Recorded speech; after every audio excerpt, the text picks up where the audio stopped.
It was a quiet evening when Evan Cole, a man known in the business world as a powerful CEO, stepped out of a small city diner. He was carrying a takeout bag with the rest of his meal. He looked like someone who had everything in life: wealth, a successful company, and respect. Yet, inside he carried a kind of loneliness no one could see. His life had been built on long hours, countless meetings, and big deals, but not much family or warmth. As he walked out into the cool night, his mind was already on tomorrow's early meeting. Just then, a soft voice stopped him. He turned and saw two little girls standing near the diner's entrance. They looked around 8 or 9 years old, wearing old jackets that seemed too thin for the weather. One of them spoke shyly, "May we have your leftovers?" Evan froze. At first, he thought they were asking for money like many others he had seen on city streets. But their eyes went straight to the takeout bag in his hand. They weren't asking for cash, they were politely asking for the food he hadn't finished. That request struck him in a way he hadn't expected. He bent down a little to their level. "You want this?" he asked softly, lifting the bag. The girls nodded, still looking polite, not desperate. Something about their manner made him curious. Most children in such situations might grab and run, but these two stood quietly, waiting for his answer. He noticed how they stood close together, shoulder to shoulder, as if protecting each other. It was then he really saw their eyes. They were not ordinary eyes. They were a rare, striking gray, with a faint golden ring around the pupils. They carried both innocence and strength. The sight hit Evan in the chest because those eyes reminded him of someone from his past: his sister Maya. She had the exact same eyes when they were young. The resemblance was too strong to ignore. Trying to collect himself, Evan asked gently, "Have you eaten today?" The twins looked at each other and then one whispered, "We had a piece of bread." That simple answer felt heavier than any corporate problem he had ever solved. His heart softened in a way he hadn't felt in years. Without a second thought, he smiled and said, "Come on, let's go back inside. You shouldn't eat leftovers. I'll get you something hot." At first, the girls hesitated. They whispered between themselves, almost as if they were debating whether it was safe. Then one said, "We don't want to bother anyone." Evan shook his head. "It's no bother. I promise." His voice carried the weight of someone who rarely promised anything but meant it when he did. They walked back into the diner together. The waitress gave them a curious look but said nothing. Evan ordered 2 bowls of warm soup and sandwiches. He also asked for hot cocoa, thinking the girls might enjoy something sweet. As they waited, the twins sat at a nearby table. Evan didn't sit too close, giving them space, but he kept an eye on them. When the food came, the girls' faces lit up. They held the bowls carefully and ate slowly, savoring every spoonful as if it were the best meal in the world. Watching them, Evan felt something shift inside him. For years, he had measured life by profit charts and board meetings, but now, 2 little girls with old jackets and kind eyes were teaching him the value of a simple meal. He asked softly, "What are your names?" The one with her hair tied in 2 braids answered, "I'm Lena. This is my sister, Lila." They smiled shyly. Evan nodded. "Nice to meet you, Lena and Lila." He waited a bit, then asked carefully, "Do you live nearby?" Lila spoke this time, her voice softer than her sister's. "We stay with Auntie Saba. Mama is in the hospital." The words hit him like a stone. He leaned forward, almost afraid to ask the next question. "What's your mama's name?" "Her name is Maya," Lena said simply, taking another spoonful of soup. The diner suddenly felt smaller, the noise of dishes and conversations fading into the background. Evan's mind spun. Could it be his sister Maya? He had not spoken to her for years. Their last conversation had been full of anger and pride. He had chosen his career, and she had chosen to walk away. Time passed, and the silence between them grew like a wall. He never knew she had children. His hand trembled slightly, and he dropped his napkin. He quickly picked it up, trying not to show the storm inside him. He looked at the twins again, and the truth was now too clear. They were his nieces. He didn't reveal it right away. Instead, he asked carefully, "Do you visit your mama often?" The twins nodded. "Sometimes. But she's tired. The doctors say she needs rest." Their innocence made his chest tighten even more. The girls kept eating, unaware of how much their words had shaken him. For Evan, that moment was like standing at a crossroads. He had spent years thinking only of his company, his schedule, and his image. Yet, here were two small voices calling him back to something he had lost: family. As the girls finished their meal, Evan quietly decided he could not just walk away. He had to know the full truth. And deep down, he hoped this was his second chance not only to reconnect with Maya but also to give these little girls the care they deserved. That night, the lonely CEO who thought he had everything realized how empty his life had truly been. And it all began with 6 simple words from 2 little girls: "May we have your leftovers?" Evan could not get the image of the twins out of his mind that night. After leaving the diner, he walked with them to the small apartment where they said their neighbor Saba lived. The building was old, with cracked paint and dim lights in the hallway. Still, it felt like a place of care because the twins held his hands as if they trusted him already. When the door opened, a middle-aged woman with kind but tired eyes looked at him carefully. Saba was cautious. She thanked Evan for bringing the girls home with warm meals but kept her words short. She was clearly protective, not wanting strangers too close. Evan understood, so instead of pushing, he introduced himself politely. "I'm Evan Cole. I think I know their mother." Saba raised her eyebrows. She asked how. Evan pulled out his phone and showed her a photo from years ago. It was a picture of him and Maya when they were teenagers, both smiling with the same gray-gold eyes. Saba's guarded look softened immediately. "So it is true. You are her brother." Evan felt a mixture of relief and shame. Relief that his guess had been right, and shame because Saba's tone carried a hidden weight. If Maya's neighbor knew about him, it meant Maya had spoken of him at some point, but not in a way that painted him as close family. Saba explained that Maya had been in and out of the hospital. She worked when she could, but life had been hard after her husband passed away. The twins were brave girls, she said, but they had seen too much hardship for their age. Evan listened quietly, guilt pressing down on him.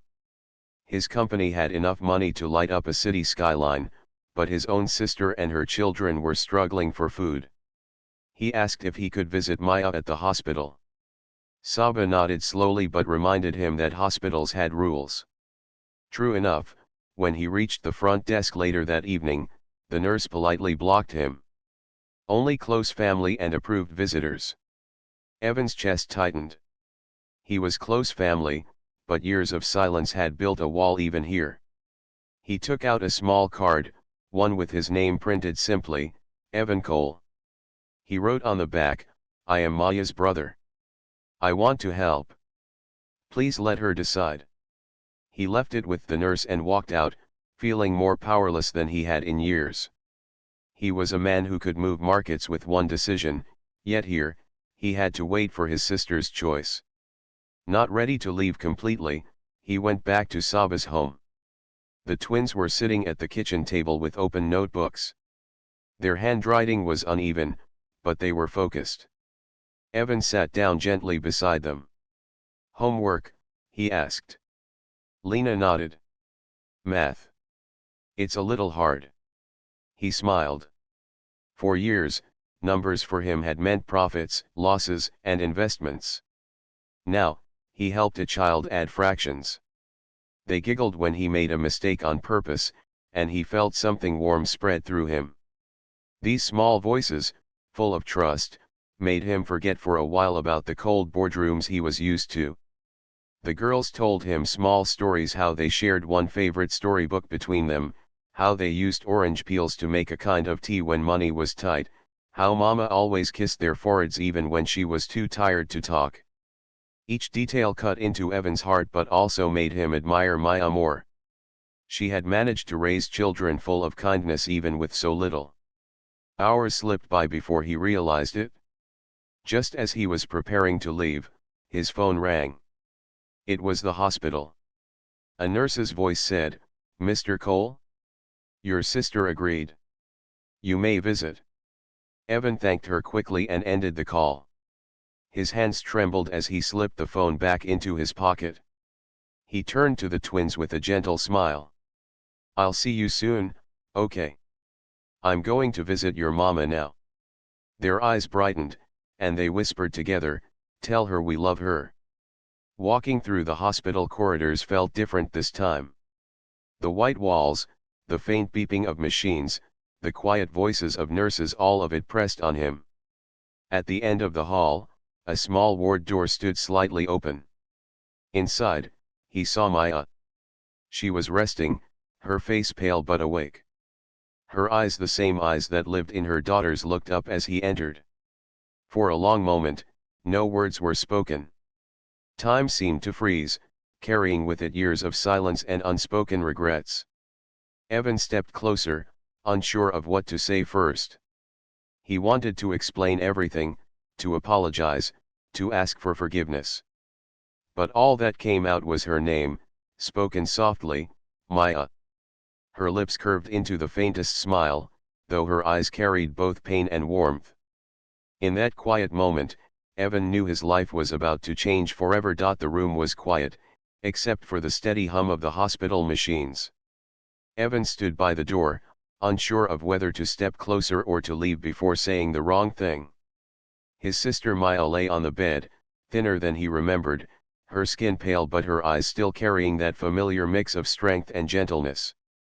Years of silence between them weighed on his chest. Finally, he took a step forward and whispered, "I'm sorry." The words came out softer than he expected. They were simple words, but they carried the burden of a decade of distance. Maya's lips curved faintly. "You should be," she said, though her tone wasn't bitter, it was tired, but calm. She looked at him carefully, as if studying whether he was really there or just a memory. Evan pulled the chair closer to her bed and sat down. For a moment, both of them stayed quiet. The weight of their shared history filled the space. They had once been so close as children, bound by laughter, secrets, and shared dreams. But adulthood, pride, and choices had pushed them apart. "I thought you'd never come," Maya said softly. Her voice was weak, but her eyes never left his. "I didn't know how," Evan admitted. "I thought, after all these years, maybe you didn't want me in your life."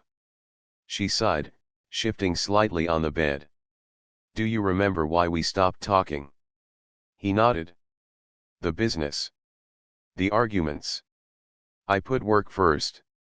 You wanted me to remember family comes first. I didn't listen." "You didn't just not listen," Maya said, her voice gaining a little more strength. "You walked away. When I needed help, you chose meetings over me."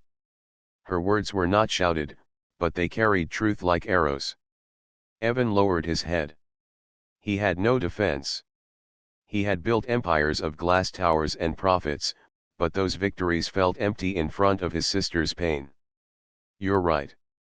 I chose wrong," he said quietly. For the first time, Maya's expression softened. She had expected excuses, maybe denial. But here was her brother, powerful in the world but finally humble before her. Evan changed the subject gently. "I met your daughters." Maya's tired eyes brightened at the mention. "Lena and Lila." "Yes," he said with a small smile. "They are incredible. Brave, polite, kind. Maya, you raised them so well." Her eyes glistened. "They are my strength. Everything I do is for them." Evan leaned forward. Why didn't you tell me about them? Maya looked away, her voice low. I didn't want charity. I didn't want to be your forgotten relative you sent money to out of guilt. I wanted to show my girls that we can live with dignity even if life is hard. Her honesty cut him deeper than any business rival ever had. He reached for her hand slowly. To his relief, she didn't pull away. I'm not here to throw money at you, he said. I'm here because I want to be family again. If you'll let me. For a moment, Maya didn't answer. Her eyes studied him, searching for the brother she once knew. Then, with a weak but genuine nod, she said, I'll let you try. Silence followed, but it was no longer heavy, it was healing. Evan felt a weight lift from his chest. He asked carefully, what do you need now? Not tomorrow, not next month. Just now. Maya thought for a moment. I need to rest without worrying if my girls have enough to eat. I need to know they'll be safe while I recover. Evan nodded firmly. Then that's what I'll do. Food, school, support, whatever helps you sleep in peace. No spotlight, no announcements. Just quiet help. Tears welled in Maya's eyes. You don't know how much that means. At that moment, Evan felt something he hadn't in years: purpose beyond wealth. He stayed with her a little longer, listening to her stories of the twins, how they loved to read the same bedtime story again and again, how they saved tiny treasures like buttons and ribbons. Each word painted a picture of the nieces he had only just discovered. But eventually, the nurse came in and reminded him that visiting hours were nearly over. Evan stood reluctantly. I'll be back tomorrow, he promised. Maya gave a faint smile. You better. As Evan walked out of the hospital, his phone buzzed. A message from his assistant lit up the screen: board meeting at 7 a.m. critical agenda, cost-cutting plan. Attendance required. He stopped in the corridor, staring at the message. Tomorrow morning, the company would decide whether to cut community budgets, including food programs his firm quietly funded. A plan meant to save millions on paper but would cost meals for families like Lena and Lila. For the first time, Evan felt the sharp edge of a choice he had ignored for years.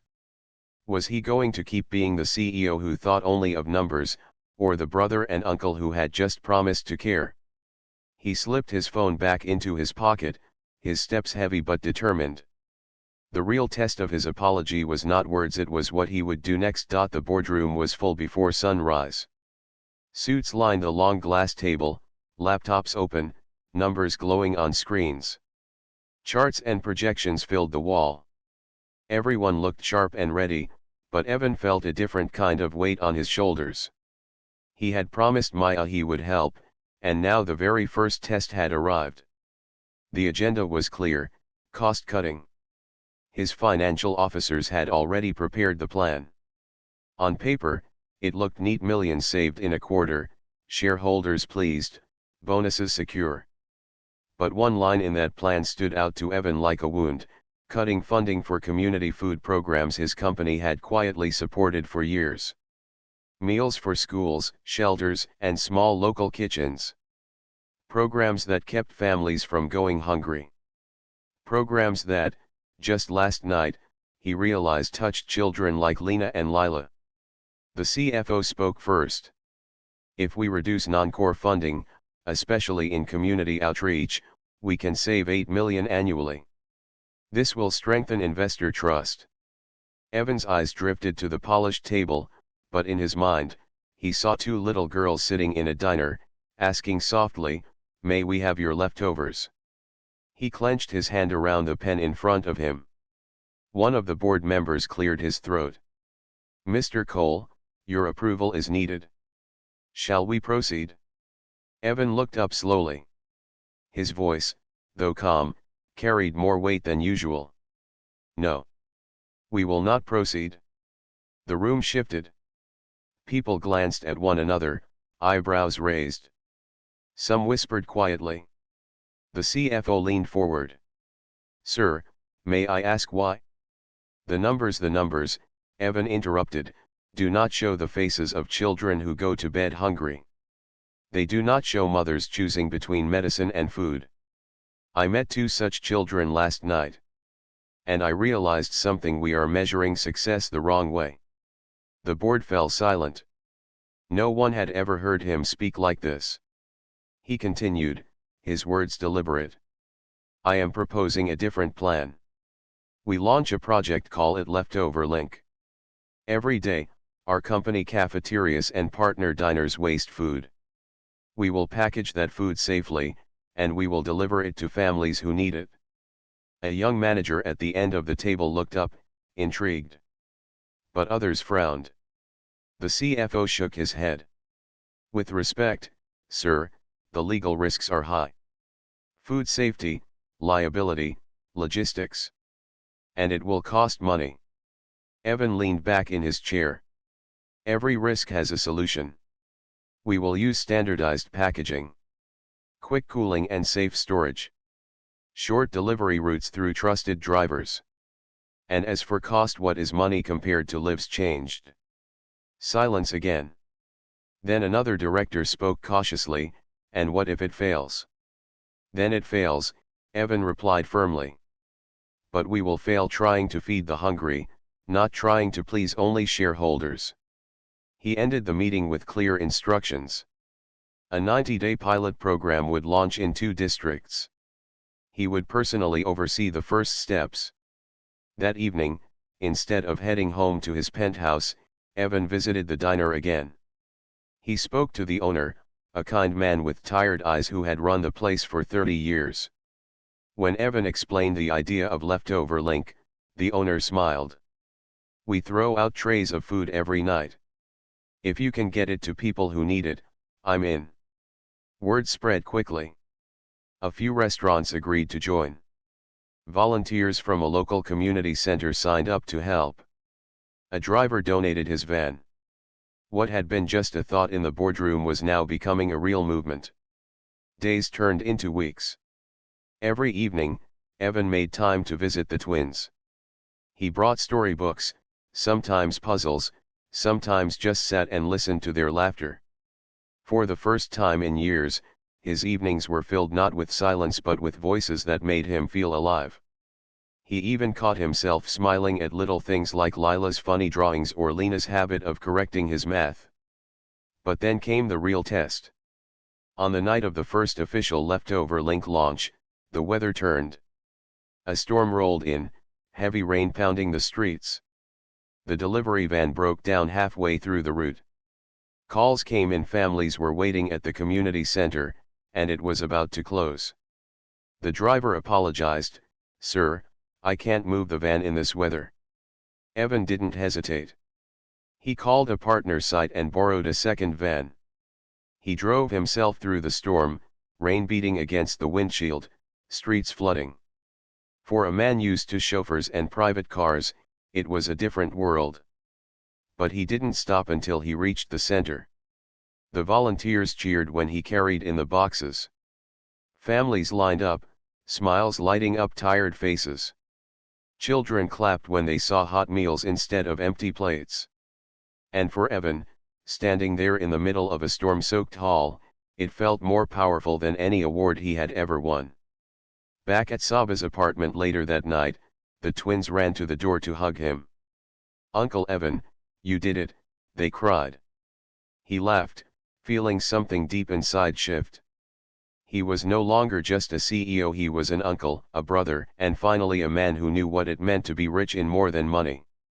The storm outside raged on, but inside that small home, the warmth of family was stronger than anything. The stormy night that tested the Leftover Link project turned into the beginning of something bigger than anyone expected.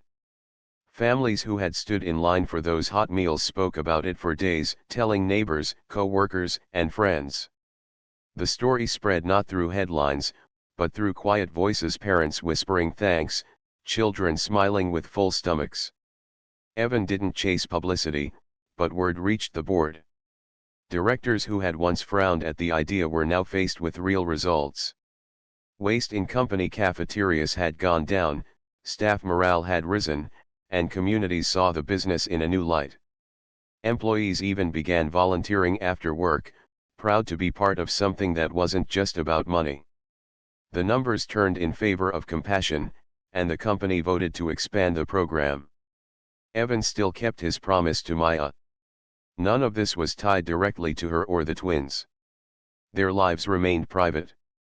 He provided steady support, quietly helping with rent, arranging a school fund for Lena and Lila, and covering medical bills so Maya could focus on recovery.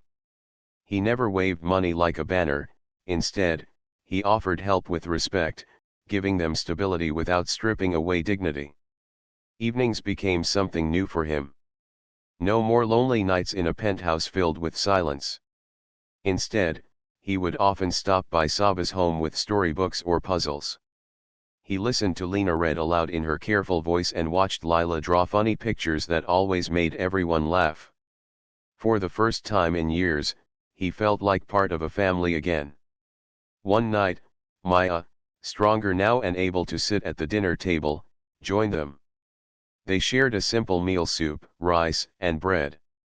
It was nothing like the fine dining Evan had grown used to, yet it felt richer than any feast he had ever attended. At one point, Lena leaned against him and asked, "Uncle Evan, will you come to our school art show?" He smiled, feeling his heart warm. "I wouldn't miss it."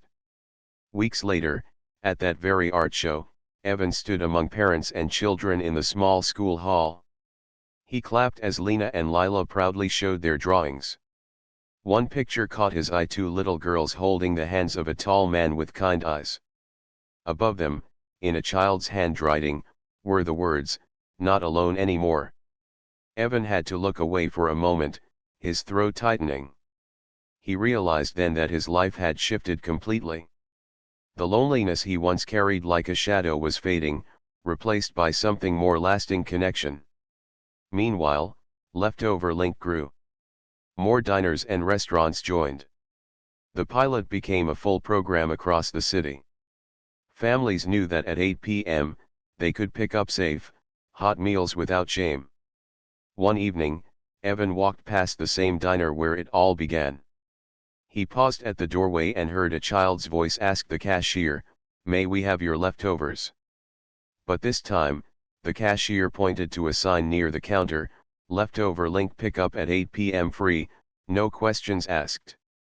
The child and his mother walked out smiling, carrying warm food. Evan stood quietly, his heart swelling. What had once been a whisper from two hungry girls was now a movement. People were being fed, waste was being reduced, and dignity was being restored. And it all started because he had stopped to listen. That night, back at Maya's apartment, the twins hugged him tightly before bed. "Good night, Uncle Evan," they said in unison. He kissed their foreheads gently, just as he remembered Maya doing when they were children. As he left the room, he saw Maya watching from the doorway, her eyes soft and grateful. For the first time in years, Evan felt whole. He was still a CEO, still leading a company, but now he was more. He was a brother, an uncle, and a man who understood that wealth was not just in money, but in the lives you touched. The lonely CEO was no longer lonely. And it had all begun with two little girls who asked softly, "May we have your leftovers?"